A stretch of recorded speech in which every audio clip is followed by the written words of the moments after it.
પચપદરામાં આવેલી ભારતની મહત્વાકાંક્ષી રાજસ્થાન રિફાઇનરીમાં ભીષણ આગ ફાટી નીકળે છે। આ ઘટના ત્યારે બને છે જ્યારે માત્ર 24 કલાકમાં જ વડાપ્રધાન નરેન્દ્ર મોદી આ પ્રોજેક્ટનું લોકાર્પણ કરવાના હતા। શું આ કોઈ મોટી બેદરકારી છે કે પછી કોઈ અકસ્માત? સોમવારનો દિવસ હતો। રિફાઇનરીમાં વડાપ્રધાન કાર્યક્રમની તૈયારીઓ અંતિમ તબક્કામાં હતી।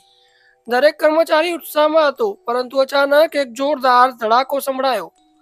રિફાઇનરીના સીડીયુ સાઇટ પર સ્થિત એક એક્સચેન્જર ફાટવાને કારણે આ આગ લાગી હોવાનું પ્રાથમિક તપાસમાં બહાર આવ્યું છે।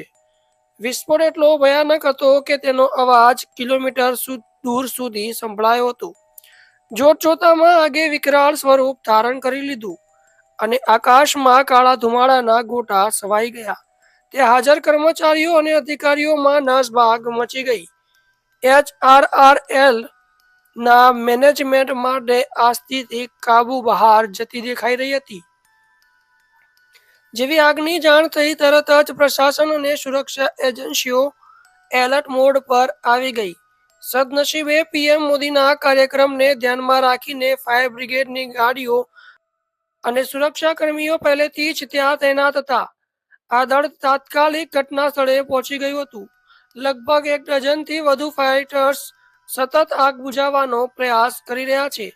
રિફાઇનરીમાં ઇમરજન્સી જાહેર કરી દેવામાં આવી હતી। અધિકારીઓના જણાવ્યા મુજબ અત્યારે સૌથી મોટી પ્રાથમિકતા આગને યુનિટ સુધી ફેલાતી અટકાવવાની હતી, કારણ કે રિફાઇનરીમાં જ્વલનશીલ પદાર્થો હોવાથી જોખમ ખૂબ જ વધારે હતું।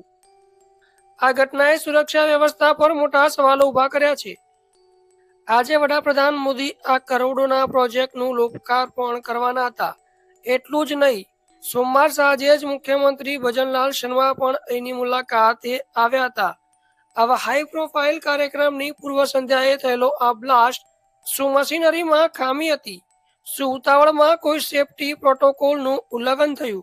આ તમામ સવાલોની તપાસ અત્યારે એજન્સીઓ કરી રહી છે। હાલમાં સુરક્ષા વ્યવસ્થાને વધુ સખ્ત કરી દેવામાં આવી છે અને લોકાર્પણ કાર્યક્રમમાં કોઈ ફેરફાર થશે કે નહીં તે અંગે પણ અટકળો તેજ બની છે। આ ઘટના અંગે તમારી શું રાય છે? શું આ પ્રોજેક્ટના મેનેજમેન્ટની કોઈ ભૂલ છે?